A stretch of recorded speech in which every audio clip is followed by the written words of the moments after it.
नमस्कार मित्रांनो, व्हीएम स्टडीच्या नवीन भागामध्ये आपले स्वागत आहे.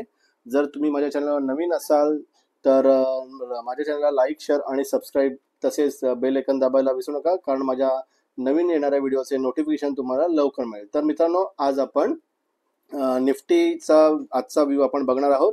मित्रांनो, व्हिडिओ पूर्ण बघा. व्हिडिओ पूर्ण बघितल्यानंतर तुम्हाला स्ट्रॅटेजी प्रॉपर समजेल आणि त्याप्रमाणे चार्ट व्यवस्थित समजतील. तर आज आपण स्टार्ट करूया निफ्टी आणि सेन्सेक्सचा आजचा व्ह्यू. तर आपण मित्रांनो डायरेक्ट आपण लाईव्ह चार्ट्सवरच जाऊया. तर मित्रांनो, मी इथे निफ्टीचा लाईव्ह चार्ट्स ओपन केला आहे. ते दोन चार्ट्स ओपन केले आहेत बाजूबाजूला निफ्टीचे. तर इकडे बघा मित्रांनो, मी मागच्या भागामध्ये सांगितलं होतं की निफ्टीच्या हायर चार्ट्समध्ये गॅप अप झालेला आहे, त्यामुळे प्राइस खाली येत आहे. तर बघा इकडे आपण इथे 6 मंथचा चार्ट्स ओपन केला आहे, तिथे आपल्याला गॅप अप दिसतोय, त्यामुळे प्राइस मित्रांनो खाली येते.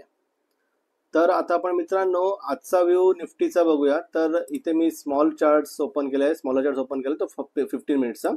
इथे बघा सकाळी इथे डे सेपरेटर लाईन दिसत आहे, म्हणजे इथून सकाळी 9:15 वाजता मार्केट सुरू झालं आणि प्राइस वरती जाऊन प्राइस खाली आली, पुन्हा वरती गेली, पुन्हा खाली आली, पुन्हा वरती गेली. तर मित्रांनो बघा, निफ्टीचा जो व्यू आहे तो डाऊन ट्रेंडच आहे. पण मित्रांनो इकडे बघा प्राइस खाली आली आणि पुन्हा वरती गेली. तर ह्याचं एक रिझन सांगतो की जेव्हा प्राइस ही E7 ला सोडून, जी ग्रीन लाईन आहे त्याला E7 म्हणतात, ही एक्सपोनेन्शियल मुव्हिंग एव्हरेज 7 ला सोडून जेव्हा प्राइस खाली येते, म्हणजे हा बार खाली आलाय, तेव्हा इथे गॅप अप तयार झालाय, इथे gap down, price gap down झाली आणि इथे गॅप तयार झालाय आणि त्यानंतर पुन्हा प्राइस मित्रांनो ही E7 ला चिटकायला गेलेली आहे. त्यानंतर इकडे बघा प्राइस पुन्हा E7 ला क्रॉस करून प्राइस पुन्हा वरती गेलेली आहे. तर ह्याचं रिझन आपण जाणून घ्या की ही जी प्राइस आहे, तर ही प्राइस E7 ला क्रॉस करून वरती का गेली आणि त्याचप्रमाणे नंतर पुन्हा खाली का आली. तर मित्रांनो त्यासाठी आपल्याला 15 मिनिटचे हायर चार्ट्स बघणार, 15 मिनिटच्या नंतरचे हायर चार्ट्स बघणार आहोत. म्हणजे मित्रांनो आपण 3 अवरचा चार्ट्स या ठिकाणी आपण ओपन करूया. तर या ठिकाणी मित्रांनो बघा, मी 3 अवरचा चार्ट्स ओपन केला आहे. तर या ठिकाणी जे जे बार आहेत ते मी थोडेसे मोठे केलेले आहेत. बघा या ठिकाणी मित्रांनो, इथे हा डे सेपरेटर आहे, म्हणजे आजचा दिवस इथे सकाळी 9:15 ला मार्केट सुरू झालं आणि त्यानंतर मित्रांनो हे डाऊन ट्रेंडच आहे 3 अवरच्या चार्ट्समध्ये पण मार्केट. आणि कारण ते हायर चार्ट्समध्ये गॅप आहे आणि त्यामुळे ते प्राइस E7 ला चिटकायला आलेली आहे. आपण कालच बघितलं. तर आजच्या 3 अवरच्या चार्ट्समध्ये पण प्राइस खाली आली आणि इथे मित्रांनो पुन्हा बघा इथे प्राइस आणि मित्रांनो E7 याच्यामध्ये गॅप तयार झाला आहे आणि त्यानंतर ही प्राइस पुन्हा बघा ही E7 ला चिटकायला वरती गेलेली आहे आणि पूर्णपणे चिकटली नाही, तर ती उद्या चिटकू पण शकेल किंवा खाली पण होऊ शकेल. पण सध्या तरी आजच्या व्ह्यू मध्ये जेव्हा तुम्हाला ही प्राइस वरती जाताना दिसते आहे, त्याचं कारण हे आहे की 3 तासाच्या चार्ट्स मध्ये ही प्राइस मित्रांनो जेव्हा प्राइस खाली आली तेव्हा मोठ्या प्रमाणात खाली आली, इकडे ही 22,000 समथिंग पर्यंत, आणि त्याच्यानंतर ही प्राइस मित्रांनो पुन्हा E7 ला चिटकायला जात आहे. इथे गॅप तयार झाला होता आणि त्यामुळे ही प्राइस पुन्हा अप होऊन E7 ला चिटकायला जात आहे. त्याचा इफेक्ट आपल्याला स्मॉलर चार्ट्स मध्ये दिसत आहे आणि त्यामुळे ही प्राइस बघा या ठिकाणी प्राइस वरती गेलेली आहे. बघा इथे बघा, जर 3 तासाच्या चार्ट्समध्ये या चार्टचा जर आपण हाय बघितला तर तो आहे 22,174 आणि इथे पण बघा, इथे आपण बघितलं तर या चार्टचा या बारचा जो जिथे सुपर ट्रेंडला प्राइस चिकटली आहे, या ठिकाणी जर बघायचं तर आपण हाय बघितलं तर 22,174 आहे. म्हणजे इथून जेव्हा ती प्राइस गॅप झाल्यामुळे वरती गेली तर त्याचा इफेक्ट आपल्याला स्मॉलर चार्ट्समध्ये या ठिकाणी प्राइस वरती गेली. तर अशा प्रकारे बघा मी 15 मिनिटचे हायर चार्ट्स बघितले, त्याच्यानंतर मला कळलं की या ठिकाणी गॅप अप इथे प्राइस खूप डाऊन झालेली आहे, प्राइस खूप डाऊन आहे आणि त्यामुळे इथे या ठिकाणी गॅप तयार झालेला आहे आणि प्राइस पुन्हा E7 ला चिटकायला जात आहे आणि पूर्ण चिकटली नाही, पण बऱ्याच अंशी ती वरती गेलेली आहे. त्यामुळे याचा इफेक्ट आपला इथून 15 मिनिटच्या चार्ट्समध्ये प्राइस वरती गेलेली आहे. तर बघा 15 मिनिटच्या चार्ट्समध्ये प्राइस वरती गेलेली आहे, तर त्याचा इफेक्ट आपल्याला इकडे आपल्याला 5 मिनिटच्या चार्ट्समध्ये पण आपल्याला दिसेल. तर 5 मिनिट चार्ट्समध्ये पण मित्रांनो बघा प्राइस वरती गेलेली आहे. इथून बघा प्राइसने मुव्हिंग एव्हरेज 7 ला क्रॉस केलेला आहे आणि प्राइस वरती गेला आहे. त्याचबरोबर मित्रांनो सुपर ट्रेंडला पण प्राइसने क्रॉस केला आहे आणि प्राइस मित्रांनो वरती गेलेली आहे. आणि बघा इथे MACDचं पण कन्फर्मेशन इथे मिळालेलं आहे.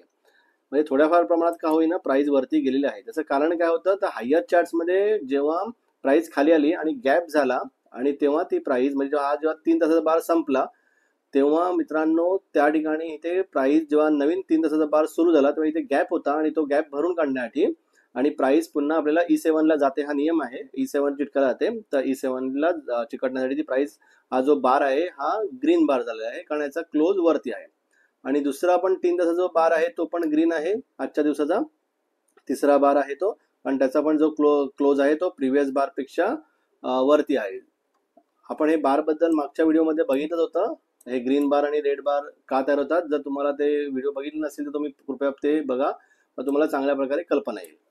तर बघा म्हणजे सांगण्याचा उद्देश मित्रांनो एवढंच आहे की 3 तासामध्ये प्राइस खाली येऊन जेव्हा वरती जात होती त्यामुळे आजच्या निफ्टीच्या व्ह्यू मध्ये आपल्याला 15 मिनिटा चार्ट्समध्ये प्राइस आपल्याला खाली येऊन बघा खाली येऊन ती प्राइस पुन्हा वरती गेली बघा इथून आणि E7 ला क्रॉस केलं. तर E7 ला क्रॉस प्राइस करण्याचं कारण एवढंच आहे की 15 मिनिटामध्ये 3 तासामध्ये मित्रांनो प्राइस इथे गॅप झाला होता म्हणून प्राइस E7 ला चिटकायला गेली.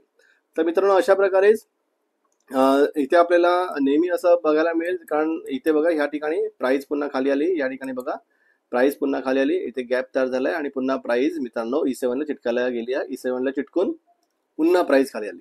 पुन्हा प्राइस खाली येण्याचं कारण काय, हायर चार्ट्समध्ये मित्रांनो बघा 3 तासाचा किंवा डेलीचा, इथे मी डेलीचा चार्ट लावतो तर या ठिकाणी पण मित्रांनो बघा हे बेरिश आहे, प्राइस बेरिश आहे बघा इकडे MACD, त्याचबरोबर मुव्हिंग एव्हरेज पण E7 E29 ला खाली क्रॉस केला आहे, त्याचबरोबर सुपर ट्रेंड पण खाली आहे.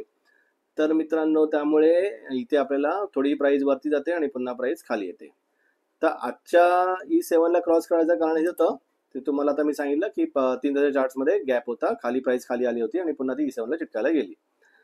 तर अशा प्रकारे एक लक्षात ठेवा की मित्रांनो की जेव्हा जेव्हा प्राइस E7 ला क्रॉस करून जाते तर पहिला त्याचा जो रेजिस्टन्स असतो तो E29 असतो, म्हणजे बघा ही रेड लाईन दिसते ती, आणि त्याच्यानंतर आणि त्यानंतर ती प्राइस पुन्हा इथे मित्रांनो खाली आलेली आहे. म्हणजे पहिला बघा जेव्हा डाऊन मार्केट असतं तेव्हा पहिला प्राइस खाली येते तर पहिला रेजिस्टन्स असतो E7 आणि त्याच्यानंतर दुसरा रेजिस्टन्स असतो E29. बघा इथे E7 ला प्राइस क्रॉस तोडून गेली वरती, त्याच्यानंतर ती पुन्हा मित्रांनो E29 पर्यंत गेली आहे. बघा इथे सुपर ट्रेंड आणि E29 जवळच आहेत, असे चिकटलेले आहेत आणि प्राइस पुन्हा खाली आले. मग तुम्हाला सपोर्ट आणि रेजिस्टन्स मध्ये मी मागील व्हिडिओ बनवले आहेत, तर मित्रांनो ते कृपया पूर्ण बघा.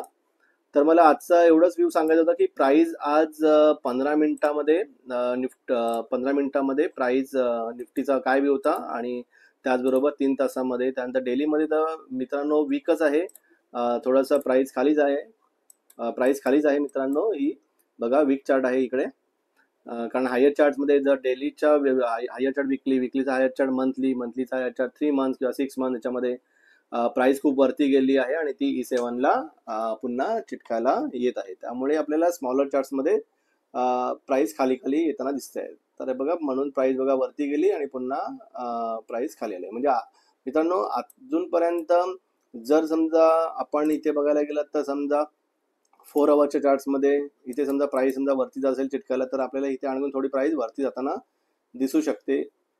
तर मित्रांनो अशा प्रकारे तुम्ही हायर चार्ट्स आणि लोअर चार्ट्स व्यवस्थित बघा आणि त्याप्रमाणे तुम्ही ट्रेडिंगमध्ये त्याचा वापर करू शकता मित्रांनो. बघा या ठिकाणी पण बघा प्राइस बघा इथे खाली आलेली आहे, डेलीच्या चार्ट्समध्ये प्राइस खाली आलेली आहे. इथे पण बघा तुम्हाला एक सांगतो मित्रांनो की बघा जेव्हा प्राइस खाली आली तेव्हा पहिला त्याचा जेव्हा हा डाऊन ट्रेंड आहे तर पहिला त्याचा जो रेजिस्टन्स असतो या प्राइसचा बघा प्राइस सोडून खाली आली आणि पुन्हा प्राइस वरती गेली आहे E7 ला टच करायला, पुन्हा प्राइस खाली आली आणि E7 ला तोडून ती प्राइस पुन्हा E29 पर्यंत गेलेली आहे आणि पुन्हा प्राइस, म्हणजे अशा प्रकारे प्राइसची मुवमेंट अशी असते डाऊन ट्रेंडमध्ये E7 ला चिटकायला जाणार पुन्हा खाली येणार E7 ला. कारण का मित्रांनो हायर चार्ट्समध्ये गॅपअप आहे, गॅप प्राइस खूप वरती गेली होती आणि ती E7 ला चिटकायला खाली येत आहे. बघा या ठिकाणी बघा प्राइस पुन्हा खाली आली आणि E7 ला तोडून पुन्हा प्राइस E29 पर्यंत, E29 ला पण थोडंसं तोडलंय आणि सुपर ट्रेंड पर्यंत प्राइस ती गेली आहे आणि पुन्हा ती प्राइस खाली आलेली आहे.